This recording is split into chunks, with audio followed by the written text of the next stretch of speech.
El matadero, autor Esteban Echeverría. A pesar de que la mía es historia, no la empezaré por el arca de Noé y la genealogía de sus ascendientes como acostumbraban a hacerlo los antiguos historiadores españoles de América, que deben ser nuestros prototipos. Tengo muchas razones para no seguir ese ejemplo, las que callo por no ser difuso. Diré solamente que los sucesos de mi narración pasaban por los años de Cristo del 183. Estábamos a más en Cuaresma, época en que escasea la carne en Buenos Aires, porque la Iglesia, adoptando el precepto de Epicteto, sustine, abstine, sufre, abstente, ordena vigilia y abstinencia a los estómagos de los fieles, a causa de que la carne es pecaminosa y, como dice el proverbio, busca a la carne. Y como la Iglesia tiene ab initio y por delegación directa de Dios el imperio inmaterial sobre las conciencias y estómagos que en manera alguna pertenecen al individuo, nada más justo y racional que ve de lo malo. Los abastecedores, por otra parte, buenos federales y por lo mismo buenos católicos, sabiendo que el pueblo de Buenos Aires atesora una docilidad singular para someterse a toda especie de mandamiento, solo traen en días cuaresmales al matadero los novillos necesarios para el sustento de los niños y de los enfermos dispensados de la abstinencia por la bula y no con el ánimo de que se harten algunos herejes que no faltan, dispuestos siempre a violar los mandamientos carnificinos de la Iglesia y a contaminar la sociedad con el mal ejemplo. Sucedió, pues, en aquel tiempo una lluvia muy copiosa. Los caminos se anegaron, los pantanos se pusieron a nado y las calles de entrada y salida a la ciudad rebosaban en acuoso barro. Una tremenda avenida se precipitó de repente por el riachuelo de Barracas y extendió majestuosamente sus turbias aguas hasta el pie de las barrancas del Alto. El Plata, creciendo embravecido, empujó esas aguas que venían buscando su cauce y las hizo correr hinchadas por sobre campos, terraplenes, arboledas, caseríos, hasta extenderse como un lago inmenso por todas las bajas tierras. La ciudad, circunvalada del norte al este por una cintura de agua y barro, y al sur por un piélago blanquecino, en cuya superficie flotaban a la aventura algunos barquichuelos y negreaban las chimeneas y las copas de los árboles, echaba desde sus torres y barrancas atónitas miradas al horizonte como implorando la misericordia del Altísimo. Parecía el amago de un nuevo diluvio. Los beatos y beatas gimoteaban haciendo novenarios y continuas plegarias. Los predicadores atronaban el templo y hacían crujir el púlpito a puñetazos. Es el día del juicio, decían. El fin del mundo está por venir. La cólera divina rebosando se derrama en inundación. ¡Ay de vosotros, pecadores! ¡Ay de vosotros, unitarios impíos, que os mofáis de la iglesia de los santos y no escucháis con veneración la palabra de los ungidos del Señor! ¡Ah de vosotros, si no imploráis misericordia al pie de los altares! Llegará la hora tremenda del vano crujir de dientes y de las frenéticas imprecaciones. Vuestra impiedad, vuestras herejías, vuestras blasfemias, vuestros crímenes horrendos han traído sobre nuestra tierra las plagas del Señor. La justicia del Dios de la Federación os declarará malditos. Las pobres mujeres salían sin aliento anonadadas del templo, echando, como era natural, la culpa de aquella calamidad a los unitarios. Continuaba, sin embargo, lloviendo a cántaros y la inundación crecía, acreditando el pronóstico de los predicadores. Las campanas comenzaron a tocar rogativas por orden del muy católico restaurador, quien parece no las tenía todas consigo. Los libertinos, los incrédulos, es decir, los unitarios, empezaron a amedrentarse al ver tanta cara compungida, oír tanta batahola de imprecaciones. Se hablaba ya como de cosa resuelta, de una procesión en que debía ir toda la población descalza y a cráneo descubierto, acompañando al Altísimo, llevado bajo palio por el obispo, hasta la barranca de Balcarce, donde millares de voces conjurando al demonio unitario de la inundación debían implorar la misericordia divina. Feliz, o mejor, desgraciadamente, pues la cosa habría sido de verse, no tuvo efecto la ceremonia, porque bajando el Plata la inundación se fue poco a poco escurriendo en su inmenso lecho sin necesidad de conjuras ni plegarias. Lo que hace principalmente a mi historia es que por causa de la inundación estuvo 15 días el matadero de la convalecencia sin ver una sola cabeza vacuna y que en 1 o 2 todos los bueyes de quinteros y aguateros se consumieron en el abasto de la ciudad. Los pobres niños y enfermos se alimentaban con huevos y gallinas, y los gringos y herejes bramaban por el beef stick y el asado. La abstinencia de carne era general en el pueblo, que nunca se hizo más digno de la bendición de la iglesia, y así fue que llovieron sobre él millones y millones de indulgencias plenarias. Las gallinas se pusieron a 6 pesos, y los huevos a 4 reales y el pescado carísimo. No hubo en aquellos días cuaresmales promiscuaciones ni excesos de gula, pero en cambio se fueron derecho al cielo innumerables ánimas y acontecieron cosas que parecen soñadas. No quedó en el matadero ni un solo ratón vivo de muchos millares que allí tenían albergue. Todos murieron o de hambre o ahogados en sus cuevas por la incesante lluvia. Multitud de negras rebusconas de anchuras, como los caranchos de presa, se desbandaron por la ciudad, como otras tantas arpías prontas a devorar cuanto hallaran comible. Las gaviotas y los perros, inseparables rivales suyos en el matadero, emigraron en busca de alimento animal. Porción de viejos achacosos cayeron en consunción por falta de nutritivo caldo. Pero lo más notable que sucedió fue el fallecimiento casi repentino de unos cuantos gringos herejes que cometieron el desacato de darse un hartazgo de chorizos de Extremadura, jamón y bacalao, y se fueron al otro mundo a pagar el pecado cometido por tan abominable promiscuación. Algunos médicos opinaron que si la carencia de carne continuaba, medio pueblo caería en síncope por estar los estómagos acostumbrados a su corroborante jugo, y era de notar el contraste entre estos tristes pronósticos de la ciencia y los anatemas lanzados desde el púlpito por los reverendos padres contra toda clase de nutrición animal y de promiscuación en aquellos días destinados por la Iglesia al ayuno y la penitencia. Se originó de aquí una especie de guerra intestina entre los estómagos y las conciencias, atizada por el inexorable apetito y las no menos inexorables vociferaciones de los ministros de la Iglesia, quienes, como es su deber, no transingen con vicio alguno que tienda a relajar las costumbres católicas a lo que se agregaba el estado de flatulencia intestinal de los habitantes, producido por el pescado y los porotos y otros alimentos algo indigestos. Esta guerra se manifestaba por sollozos y gritos descompasados en la peroración de los sermones y por rumores y estruendos subitáneos en las casas y calles de la ciudad o donde quiera concurrían gentes. Alarmóse un tanto el gobierno tan paternal como previsor del restaurador, creyendo aquellos tumultos de origen revolucionario y atribuyéndolos a los mismos salvajes unitarios cuyas impiedades, según los predicadores federales, habían traído sobre el país la inundación de la cólera divina.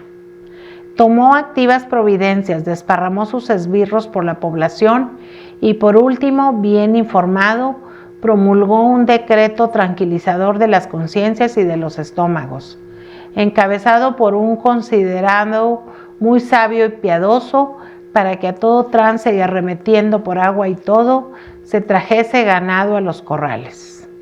En efecto, el 16º día de la carestía, víspera del día de Dolores, entró a nado por el paso de Burgos al matadero del Alto una tropa de 50 novillos gordos, cosa poca, por cierto, para una población acostumbrada a consumir diariamente de 250 a 300, y cuya tercera parte al menos gozaría del fuero eclesiástico de alimentarse con carne.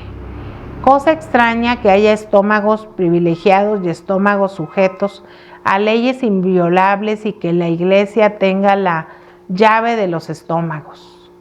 Pero no es extraño, supuesto que el diablo con la carne suele meterse en el cuerpo y que la Iglesia tiene el poder de conjurarlo.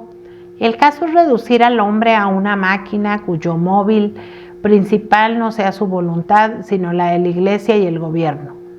Quizá llegue el día en que sea prohibido respirar aire libre, pasearse y hasta conversar con un amigo sin permiso de autoridad competente. Así era poco más o menos en los felices tiempos de nuestros beatos abuelos, que por desgracia vino a turbar la Revolución de Mayo. Sea como fuere, a la noticia de la providencia gubernativa, los corrales del Alto se llenaron, a pesar del barro, de carniceros, achuradores y curiosos, quienes recibieron con grandes vociferaciones y palmoteos los 50 novillos destinados al matadero. Chica pero gorda, exclamaban, ¡viva la Federación! ¡Viva el restaurador!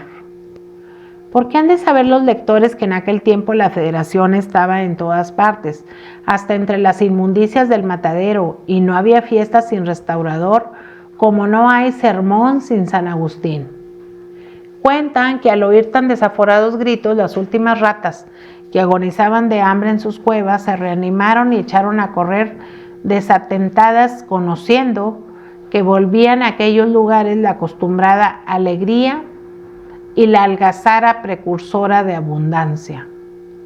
El primer novillo que se mató fue todo entero de regalo al restaurador, hombre muy amigo del asado.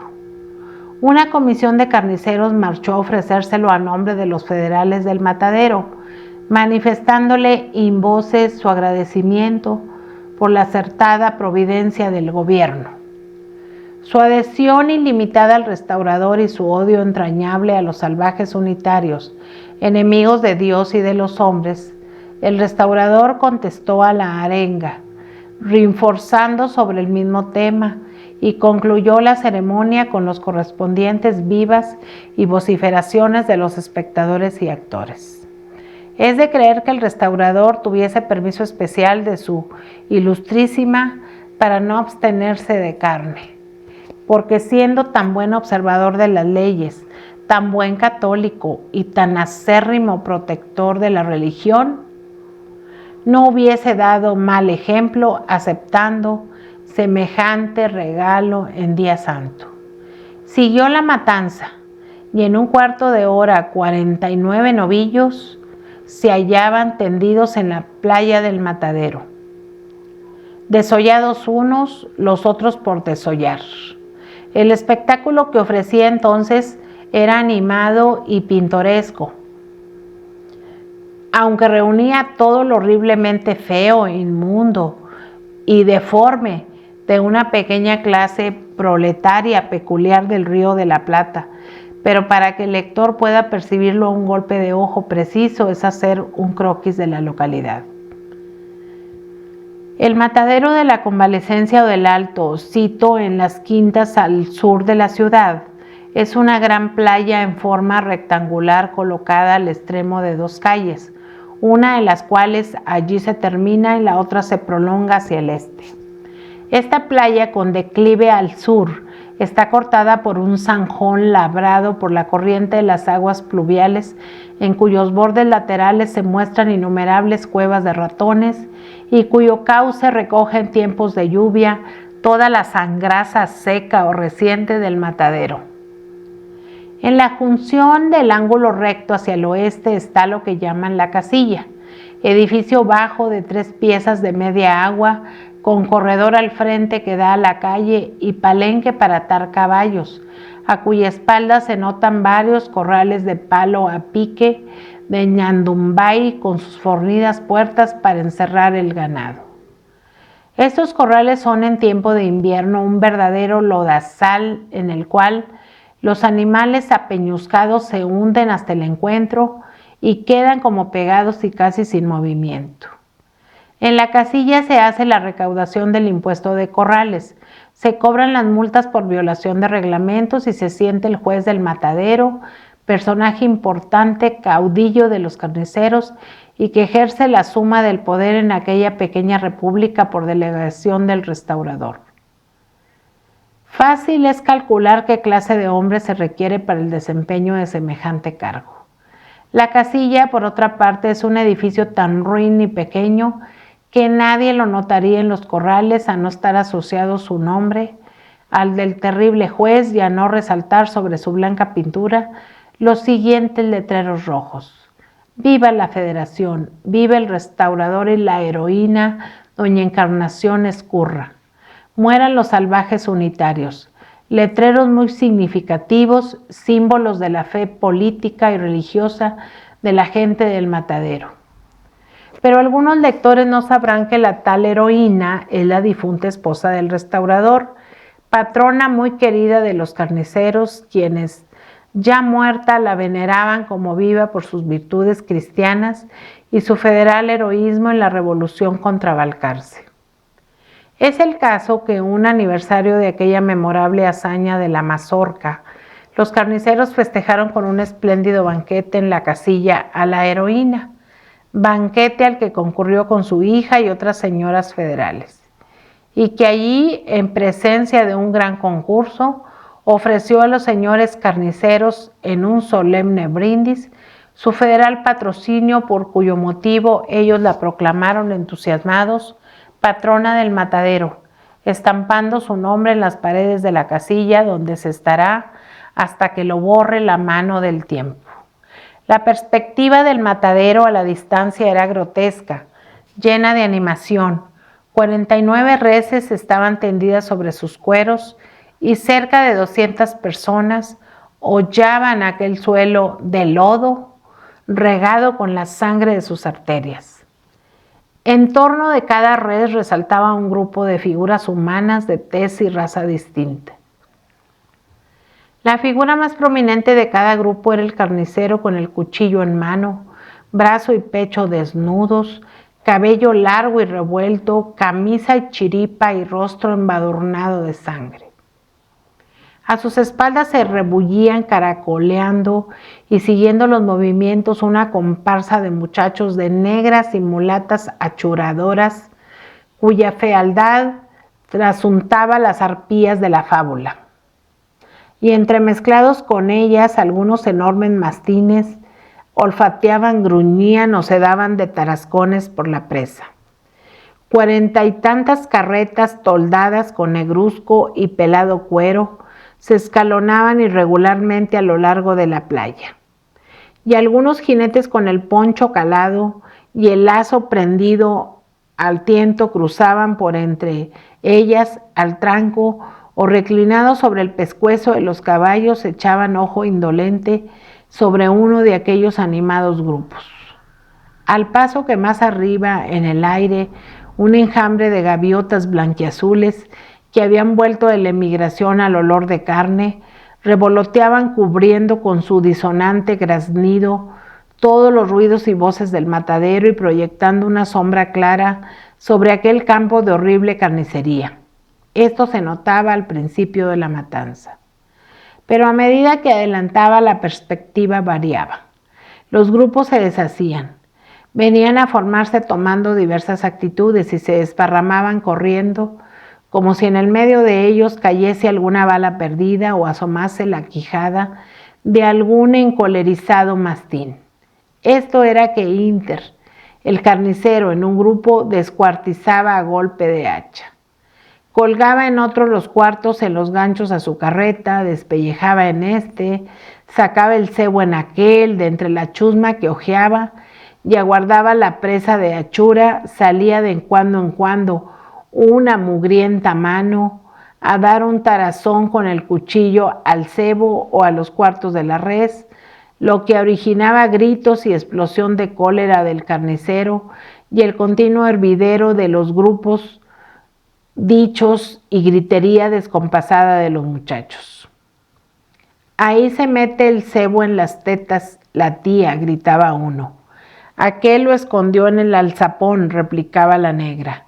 Che, negra bruja, salí de aquí antes de que te pegue un tajo, exclamaba el carnicero. ¿Qué le hago, ño Juan? No sea malo, yo no quiero sino la panza y las tripas.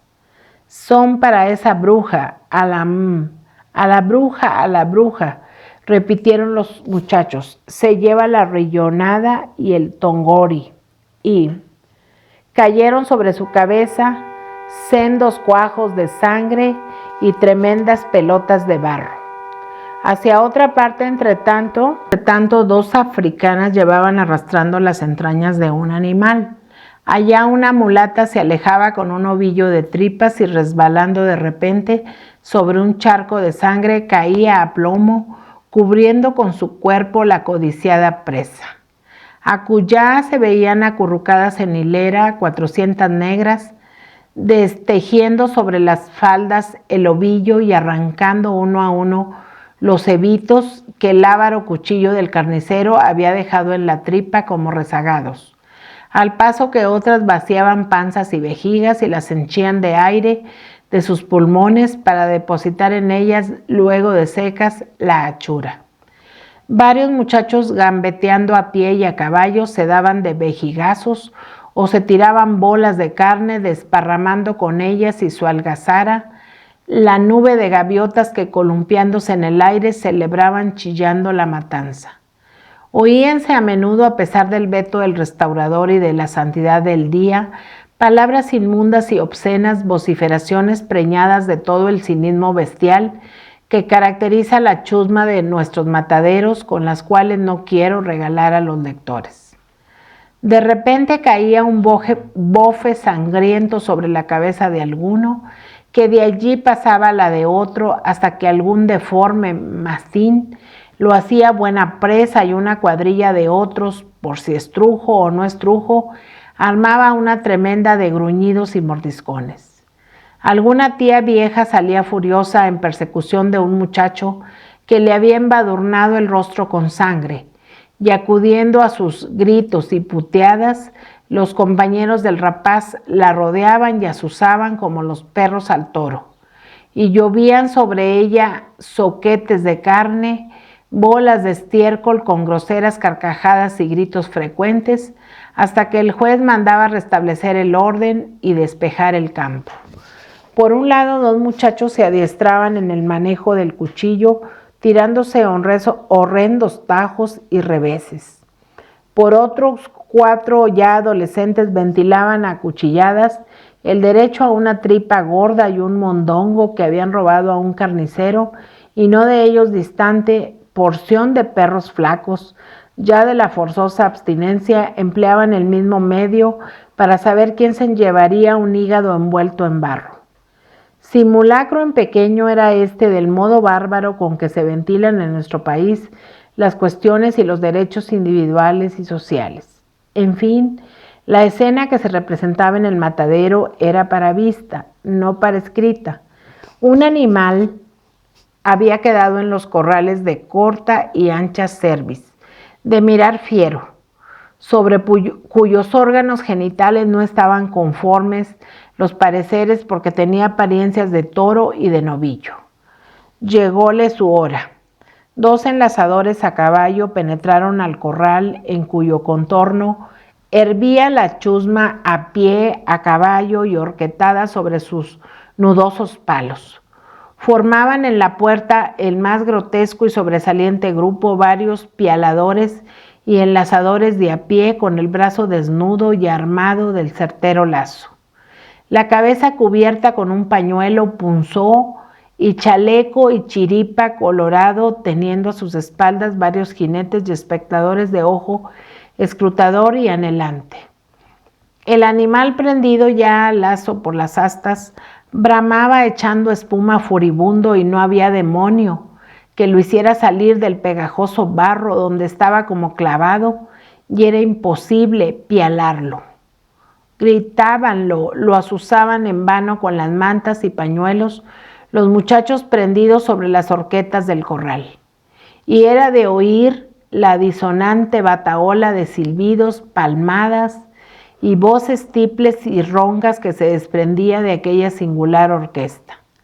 Los dicharachos, las exclamaciones chistosas y obscenas rodaban de boca en boca, y cada cual hacía alarde espontáneamente de su ingenio y de su agudeza, excitado por el espectáculo o picado por el aguijón de alguna lengua locuaz. Y de P en el toro, al diablo los torunos del azul, malaya el tropero que nos da gato por liebre. Si es novillo, ¿no está viendo que es toro viejo? Como toro le ha de quedar, muéstreme los que si le parece C.O. Ahí los tiene entre las piernas, ¿no los ve, amigos? Más grandes que la cabeza de su castaño, o se ha quedado ciego en el camino. Su madre sería la ciega, pues qué tal hijo ha parido. ¿No ve que todo ese bulto es barro? Es emperrado y arisco como un unitario, y al oír esta mágica palabra, todos a una voz exclamaron: mueran los salvajes unitarios. Para el tuerto, los H. Sí, para el tuerto que es hombre de C para pelear con los unitarios. El matahambre a Matasiete, degollador de unitarios. ¡Viva Matasiete! A Matasiete el matahambre. ¡Allá va!, gritó una voz ronca interrumpiendo aquellos desahogos de la cobardía feroz. Allá va el toro. Alerta, guarda a los de la puerta, allá va furioso como un demonio.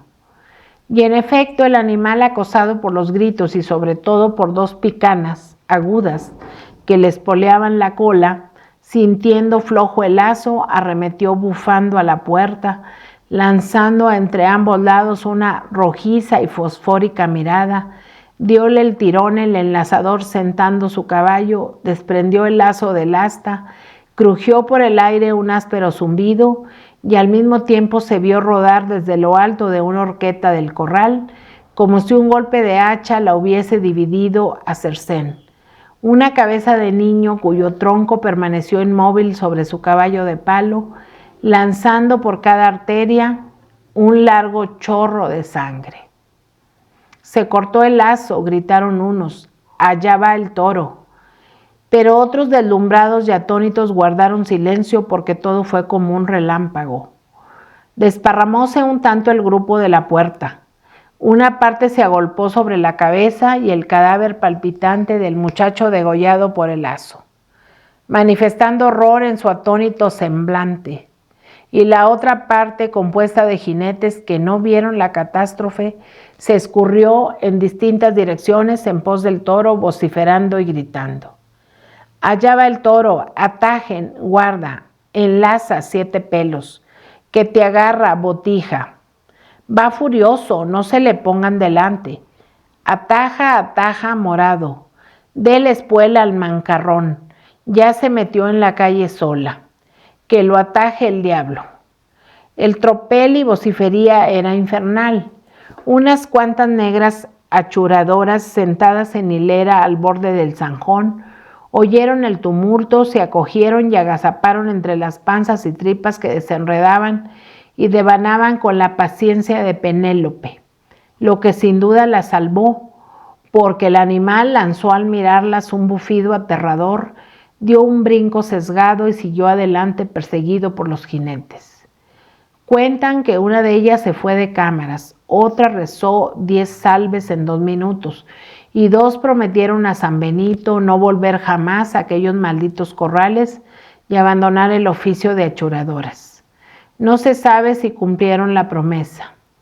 El toro, entre tanto, tomó hacia la ciudad por una larga y angosta calle que parte de la punta más aguda del rectángulo anteriormente descrito, calle encerrada por una zanja y un cerco de tunas, que llaman sola por no tener más de 2 casas laterales y en cuyo aposado centro había un profundo pantano que tomaba de zanja a zanja.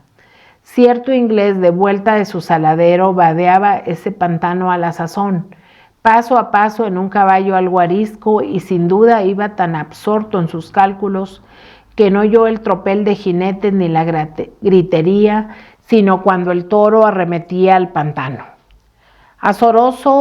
Azoróse de repente. su caballo dando un brinco al sesgo y echó a correr dejando al pobre hombre hundido media vara en el fango. Este accidente, sin embargo, no detuvo ni refrenó la carrera de los perseguidores del toro, antes al contrario, soltando carcajadas sarcásticas. Se amoló el gringo, levántate gringo, exclamaron.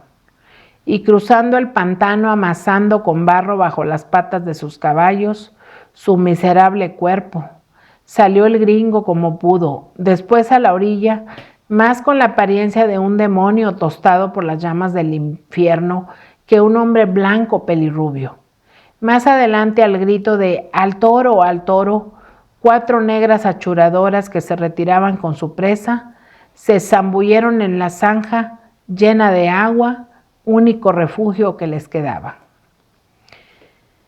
El animal, entre tanto, después de haber corrido unas 20 cuadras en distintas direcciones, azorando con su presencia a todo viviente, se metió por la tranquera de una quinta donde halló su perdición.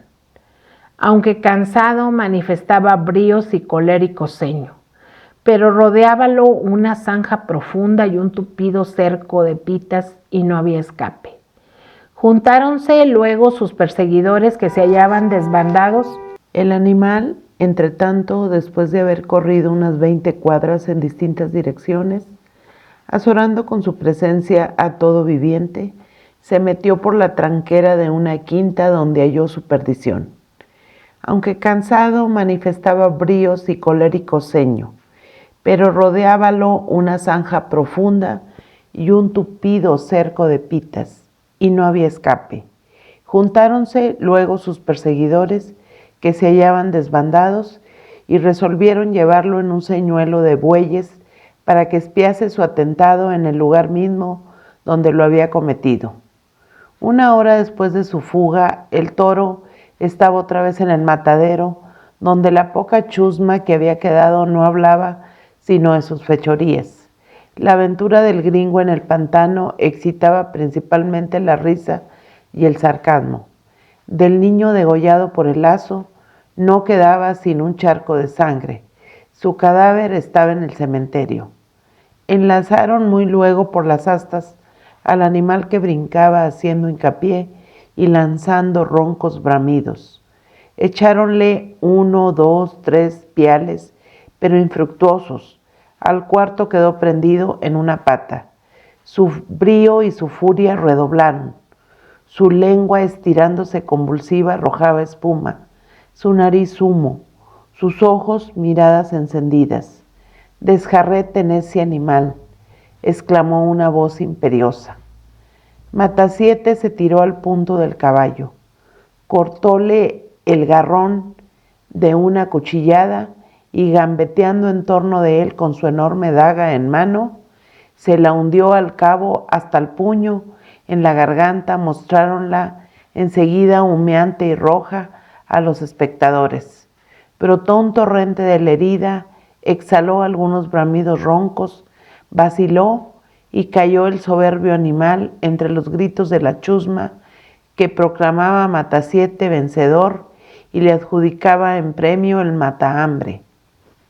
Matasiete extendió como orgulloso por segunda vez el brazo y el cuchillo ensangrentado y se agachó a desollarlo con otros compañeros.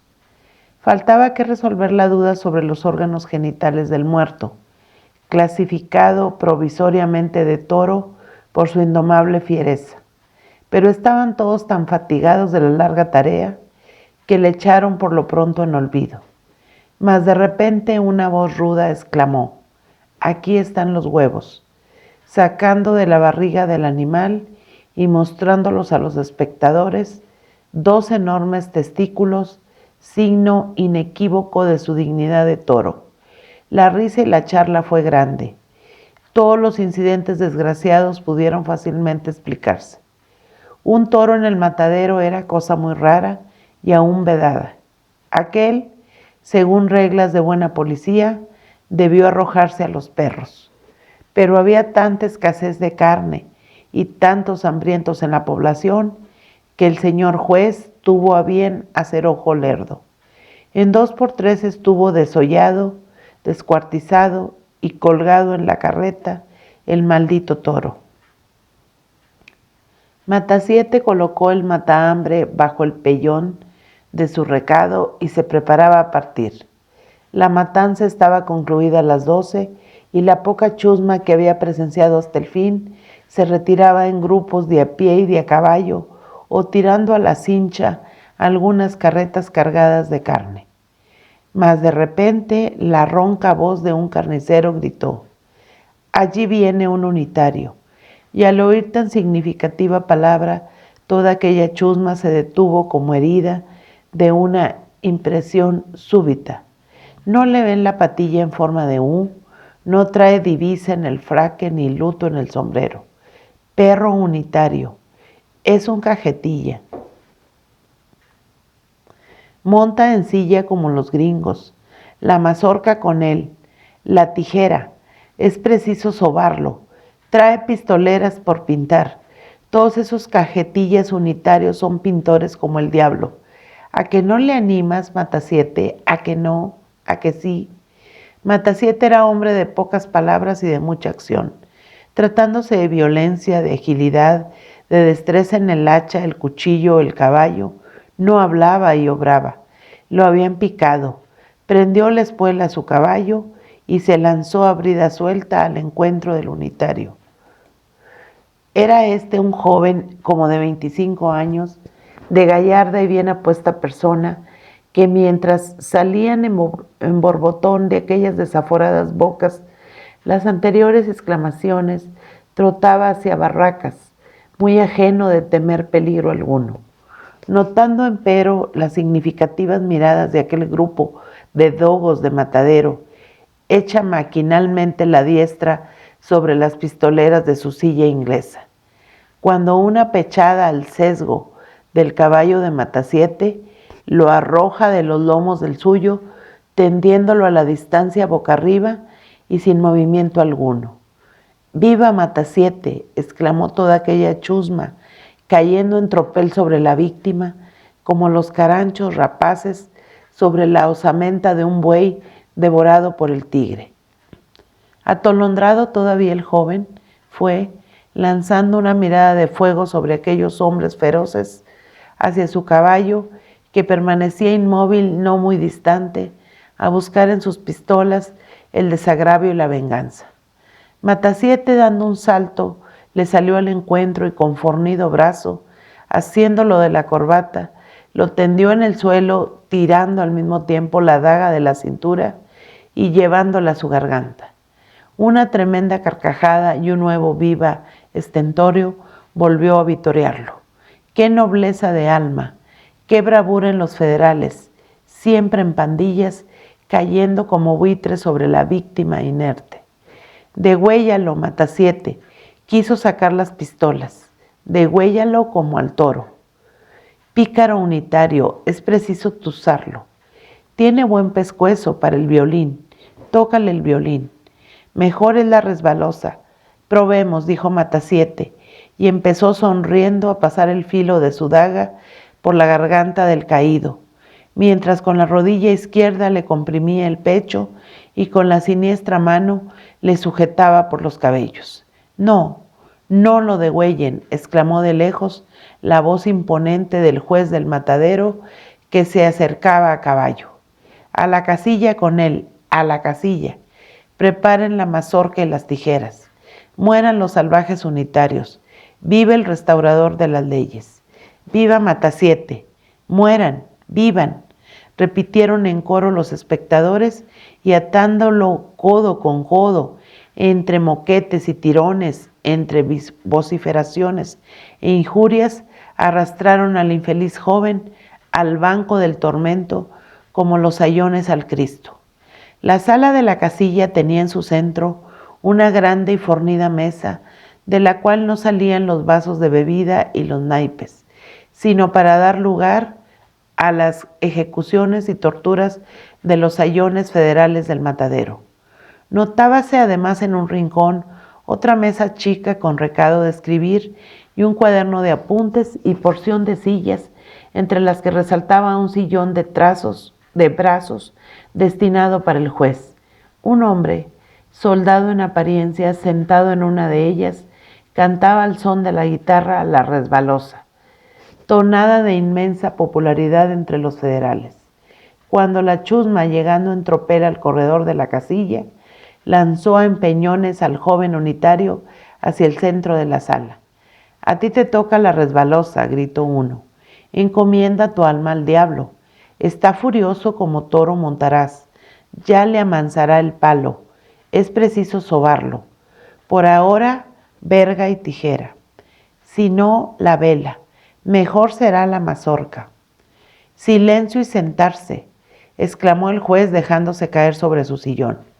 Todos obedecieron, mientras el joven de pie encarando al juez exclamó con voz preñada de indignación: «Infames sayones, ¿qué intentan hacer de mí?».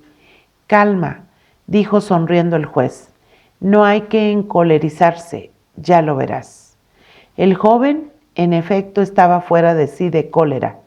Todo su cuerpo parecía estar en convulsión. Su pálido y amoratado rostro, su voz, su labio trémulo, mostraban el movimiento convulsivo de su corazón, la agitación de sus nervios. Sus ojos de fuego parecían salirse de la órbita, su negro y lacio cabello se levantaba erizado, su cuello desnudo y la pechera de su camisa dejaban entrever el latido violento de sus arterias y la respiración anhelante de sus pulmones. «Tiemblas», le dijo el juez, «de rabia porque no puedo sofocarte entre mis brazos. ¿Tendrías fuerza y valor para eso? Tengo de sobra voluntad y coraje para ti, infame. A ver las tijeras de tuzar mi cabello, túselo a la federala». Dos hombres le asieron, uno de la ligadura del brazo, otro de la cabeza, y en un minuto cortáronle la patilla que poblaba toda su barba por bajo, con risa estrepitosa de sus espectadores. «A ver», dijo el juez, «un vaso de agua para que se refresque. Uno de hiel te haría yo beber, infame». Un negro petizo púsole el punto delante con un vaso de agua en la mano. Diole el joven un puntapié en el brazo y el vaso fue a estrellarse en el techo, salpicando el asombrado rostro de los espectadores. «Esto es incorregible». «Ya lo domaremos». «Silencio», dijo el juez. «Ya estás afeitado a la federala. Solo te falta el bigote. Cuidado con olvidarlo. Ahora vamos a cuentas. ¿Por qué no traes divisa?». «Porque no quiero». «¿No sabes que lo manda el restaurador? La librea es para vosotros, esclavos, no para los hombres libres. A los libres se les hace llevar a la fuerza». «Sí, la fuerza y la violencia bestial. Esas son vuestras armas, infames.